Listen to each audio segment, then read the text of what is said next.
Assalamualaikum warahmatullahi wabarakatuh. Sebelum kalian menonton video ini, alangkah baiknya kalian subscribe, nyalakan lonceng notifikasi, dan kalian like jika menyukai video ini. Mehmed II, atau yang biasa dikenal secara luas dengan Muhammad Al-Fatih, merupakan penguasa Utsmani ke-7 yang berkuasa pada tahun 1444 sampai 1446 dan naik tahta lagi di tahun 1451 sampai 1481. Pencapaiannya yang paling terkenal adalah penaklukan Konstantinopel pada tahun 1453 yang mengakhiri kekaisaran Romawi Timur. Dan karena itu, ia pun mendapat julukan Sang Penakluk atau Al-Fatih. Mehmed dikenal sebagai pemimpin yang cakap dan ahli dalam bidang militer, ilmu pengetahuan, matematika, dan menguasai 6 bahasa saat berumur 21 tahun. Dia dikenal sebagai pahlawan di Turki maupun dunia Islam. Dalam sejarah Islam, Mehmed dikenal sebagai salah seorang pemimpin yang hebat, sebagaimana Sultan Salahuddin Al-Ayyubi dan Sultan Saifuddin Mahmud Al-Qutuz. Dan berikut ini adalah sejarah riwayat hidup Muhammad Al-Fatih selengkapnya.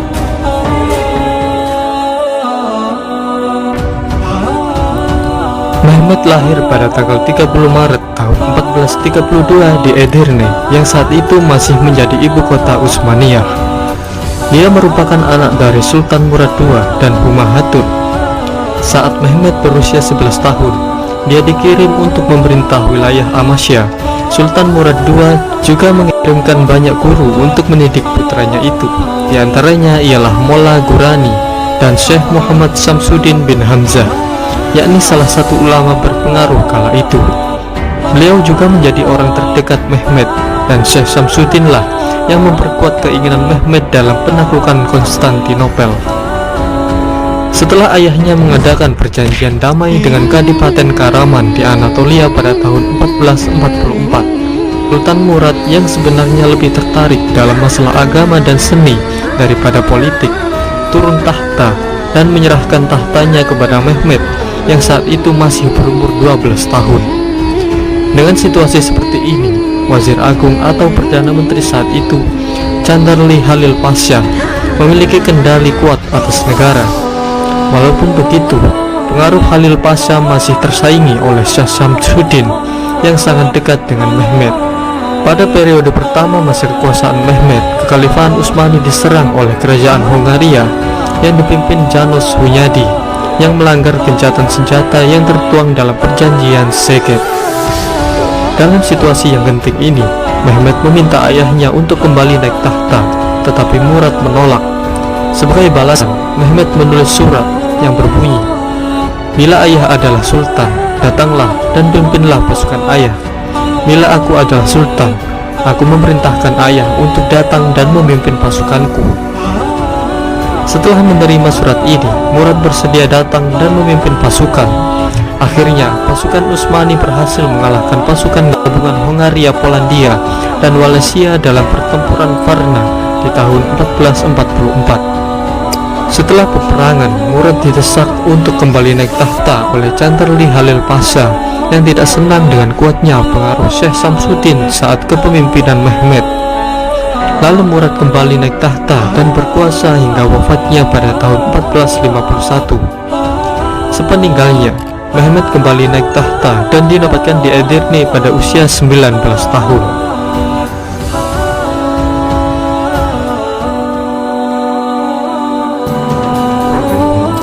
Sebelum Mehmed berkuasa, kota Konstantinopel telah melalui berbagai upaya penaklukan yang telah dilakukan oleh banyak pihak, termasuk para pemimpin muslim dari generasi ke generasi, yang diawali oleh Muawiyah bin Abi Sufyan.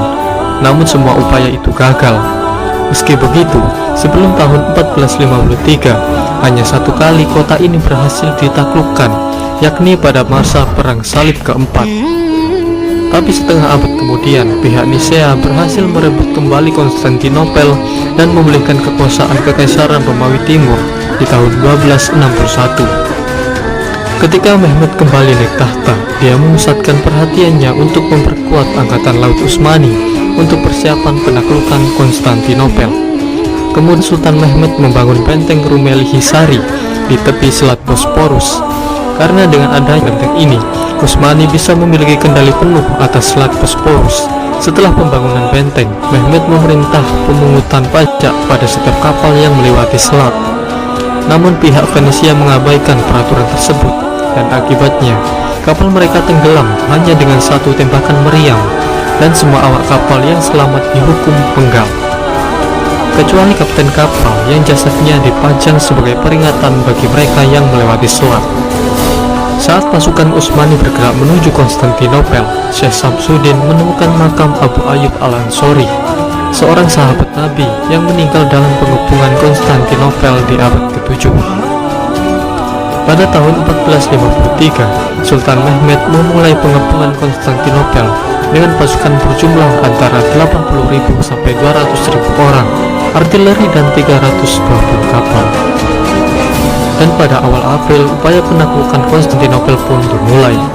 Pada awalnya, tembok kota dapat menahan pasukan Utsmani, meskipun Sultan Mehmed telah menggunakan meriam yang dibuat oleh Orban, seorang insinyur dari Transilvania. Dalam pengepungan ini, pihak Romawi Timur meminta bantuan dari negara Barat, tetapi Paus memberikan persyaratan agar gereja Ortodoks Timur bersedia bergabung di dalam kewenangan kepausan di Roma. Pihak Romawi Timur pun akhirnya bersetuju. Lalu beberapa pasukan Barat datang memberikan bantuan, tapi sebagian besar penguasa di Barat sibuk dengan urusan masing-masing dan mengabaikan nasib Konstantinopel. Pada tanggal 22 April, Mehmed memerintahkan agar kapal perang yang lebih ringan segera diangkat ke daratan. 80 kapal diangkat dari Selat Bosporus dan melintasi jalur sepanjang kurang lebih 1 mil yang dibuat dengan kayu. Sekitar sebulan kemudian, Konstantinopel akhirnya berhasil ditaklukkan pihak Utsmani setelah 57 hari pengepungan. Setelah penaklukan ini, Mehmed memindahkan ibu kota Utsmani dari Edirne ke Konstantinopel.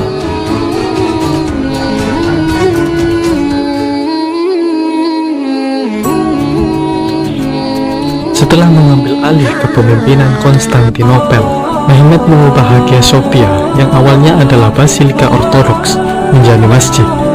Mehmed juga segera memerintahkan pembangunan ulang kota, termasuk memperbaiki dinding benteng kota, juga membangun istana baru.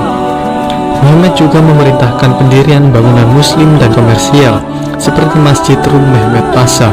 Dari sini, kota berkembang dengan cepat dan pada 50 tahun mendatang, Konstantinopel menjadi kota terbesar di Eropa. Pada usia 21 tahun, Mehmed sudah menguasai bahasa Turki, Arab, Persia, Serbia, Yunani, dan Latin.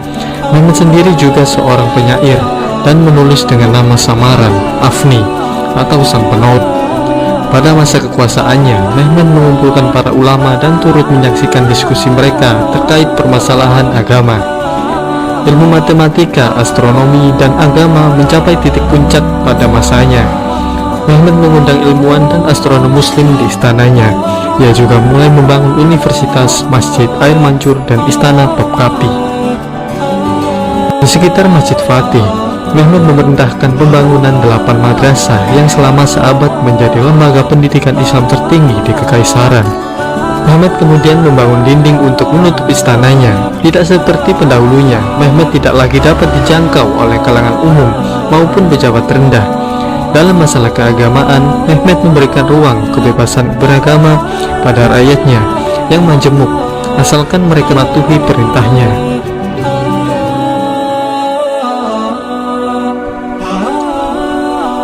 Saat Sultan Mehmed berkuasa, dinasti Utsmani telah menaklukkan banyak wilayah, diantaranya adalah penaklukan Serbia, penaklukan Morea, pendudukan Trebizond, pendudukan Gozaria, dan masih banyak lagi yang lainnya. Tapi di antara peristiwa penaklukan tersebut, penaklukan Wallachia lah yang lebih populer, karena pihak Utsmani saat itu melawan Dracula yang sadis. Seperti inilah kisahnya. Sejak awal abad ke-15, pihak Utsmani selalu berusaha menguasai Wallachia dengan mencampuri urusan politik dalam negeri mereka, tetapi selalu berakhir dengan kegagalan. Kesultanan Utsmaniyah bersaing dengan kerajaan Hungaria untuk mendapatkan Wallachia, dan untuk mencegah Wallachia jatuh ke dalam pengaruh Hungaria, dinasti Utsmani membebaskan Vlad Dracula, sang penyulah yang telah menghabiskan 4 tahun menjadi tahanan Utsmani, agar Vlad dapat merebut tahta Wallachia. Setelah melewati berbagai rintangan, akhirnya Vlad Dracula pun berhasil menduduki tahta Wallachia. Dan di tahun 1459, Sultan Mehmed mengirim utusan kepada Vlad yang membawa perintah agar dia segera membayar upeti yang tertunda sebesar 10.000 dukat dan 500 orang untuk bergabung dengan angkatan perang Utsmani. Tapi Vlad menolak, lalu membunuh utusan Utsmani yang datang dan kepala mereka dipaku. Karena utusan tersebut menolak melepas penutup kepalanya, karena mereka melepas tutup kepala hanya di hadapan Allah. Setelah itu, Mehmed mengutus Adipati Nikopolis, Hamzah Pasha, untuk membuat damaian dan jika memungkinkan menyingkirkan Vlad. Tapi Vlad menyergap rombongan Hamzah Pasha, menangkap dan menyula jasad mereka, dan jasad Hamzah Pasha disula di tiang tertinggi karena dia memiliki pangkat tertinggi dalam rombongan itu. Pada musim dingin tahun 1462, Vlad melintasi sungai Danube dan membakar seluruh tanah Bulgaria. Diduga ia dan pasukannya telah menyamar sebagai pasukan Sipahi Utsmani. Kemudian Vlad menyusup ke tenda-tenda perang pihak Utsmani, kemudian menyergap, membantai, dan menangkap sebagian pasukan. Karena hal ini, Sultan Muhammad sampai mengabaikan pengepungannya di Korintus demi untuk menyerang balik Vlad Dracula di Wallachia. Pertempuran itu pun memakan banyak korban jiwa akibat serangan mendadak yang dilancarkan Vlad saat malam, dan tampaknya ia ingin membunuh Sultan dengan tangannya sendiri. Dikatakan kalau Mehmed sempat mempertimbangkan agar pasukannya mundur saat ia melihat banyak jasad pasukan Utsmani disula di ibu kota Wallachia. Tapi para komandan perangnya meyakinkan sang Sultan untuk tetap tinggal, dan Vlad Dracula pun akhirnya mundur ke pegunungan setelah ia dikhianati oleh para bangsawan dan diserang oleh sekutunya sendiri. Setelah itu, Utsmani menyerang ibu kota Wallachia dan menempatkan saudara Vlad, Radu Selvrumos, di tahta Wallachia. Vlad sendiri melarikan diri ke Hongaria, dan setelah itu ia justru ditahan setelah didakwa melakukan pemberontakan melawan Matyas Hunyadi, Raja Hongaria dan Kroasia.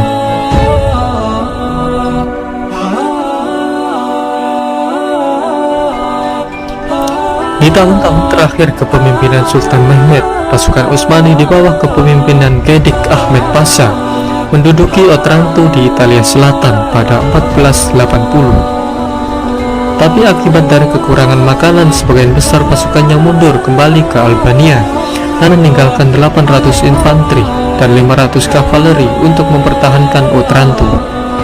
Karena khawatir kalau Roma akan ditaklukkan juga, Paus Sixtus IV menyatakan panggilan perang salib. Beberapa negara kota di semenanjung Italia, begitu juga Prancis dan Hongaria memenuhi panggilan tersebut. Pengepungan kota pun dimulai pada 1 Mei 1481. Pada tahun yang sama, Mehmed sendiri bergerak memimpin pasukan, tetapi dia sakit saat sampai Matepe. Saat itu Mehmed berusaha melakukan penaklukan terhadap Rhodos dan Italia Selatan, tetapi sebagian sejarawan berpendapat kalau peperangan selanjutnya diarahkan untuk menundukkan Mesir yang saat itu dikuasai Kesultanan Mamluk, juga mengambil gelar khalifah yang dipegang dinasti Abbasiyah yang hidup di Mesir dalam perlindungan Mamluk sejak tahun 1261. Tak lama kemudian, Sultan Mehmed pun tutup usia pada tanggal 3 Mei tahun 1481 di usia 49 tahun. Menurut pendapat sejarawan Colin Haywood, Mehmed meninggal karena diracun putra tertuanya, Bayezid. Berita kematian Sultan Mehmed menggembirakan Eropa. Lonceng gereja didentangkan dan perayaan digelar. Di Venesia, berita itu disebarkan dengan pernyataan La Grande Aquila è morta, atau Sang Elang Agung telah mati. Sultan Mehmed sendiri kemudian dikebumikan di kompleks Masjid Al-Fatih.